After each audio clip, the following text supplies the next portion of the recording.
This is the first video I've done in a while. I've been really busy working full time, and I've been sick, and just kind of getting back into things again. I wanted to do a quick little video on safety. You know, not just safety in theory, but actual safety in practice too. You know, everybody talks safety. You know that you shouldn't do some things, and you end up doing them anyways, and you get away with it, and then that becomes the norm. And then something happens, and you know, and you wish you'd paid a lot more attention to to doing things safely.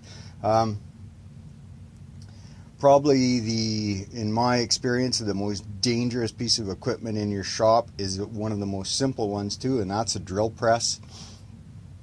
The tendency, you know, you'd use the drill press, you drill all kinds of parts in it that are odd shaped and hard to hold in a vise and stuff, so you tend to just hold it onto the table of the drill press with your hand, and it goes good 90%, 95, 98, 99% of the times.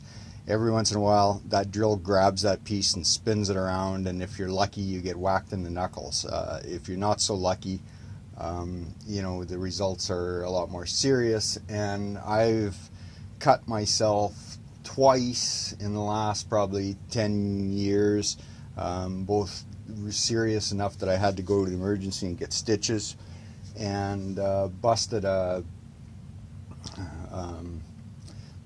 the nail off my thumb that, you know, took 6 months for the nail to grow out and get rid of that thing. So, you know, even though, you know, every time I do it, I go, oh, geez, I should have known better. You know, it's taken 3 times for me to really learn my lesson. And in fairness to myself, one of those times I actually did have a stop on the drill press, and the part was a piece of sheet metal, and it actually flexed and bent and flipped over the stop and then turned around, and the sharp edge of the sheet metal cut me. So that one I don't even really count as my fault, although I guess I could have always clamped it down better and it wouldn't happen.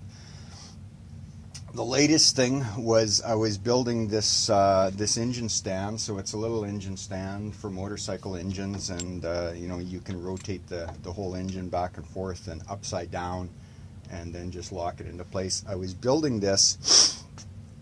I had read previously online not to use brake cleaner to clean parts before you TIG weld, because the combination of the argon gas and any liquid brake cleaner and the heat of the TIG welding process can generate phosgene gas, and that is stuff they used in World War I to kill people.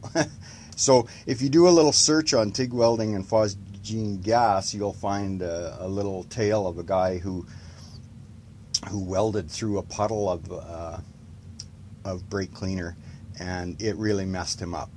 You know, he ended up being lucky to live, basically. And I've used it before. I've used it, and I've always just made sure that everything, you know, was dry. You know, I might clean the parts and then come back and weld them an hour later or something like that. And I've never had a problem doing that. But in this instance, man, I tell you, I had left everything to dry for, I'm going to say, at least 20 minutes, and I was actually welding one of these round tubes onto a square tube. And as the TIG welder went through that weld, it must have just been residue on the parts. But I got one lungful of it and kind of went, whoa, that smells weird. And then the second one, I just about threw up instantly. Like, my stomach just turned over, and I went, whoa, this is bad. And I just shut down, and I headed outside, and you know, got as much fresh air as possible. And I really felt weird for the rest of the day, so it kind of shut down my project for the day. So I guess I consider myself lucky that it wasn't any worse than that. And again, I'm 100% confident that there was no liquid, present. It was just residue. So, lesson learned. No more brake cleaner for cleaning parts prior to TIG welding. Acetone is the way to do it. So that's it. Just a reminder to everybody, when you're working, when you're doing project work, we were taught that in shop class in high school and stuff, is safety first. And if you ever work in a shop environment, nowadays, it wasn't like that back 20, 30 years ago, but nowadays, right, there's safety committees and safety officers, and everybody's on the lookout for safety shoes, safety glasses, hearing protection.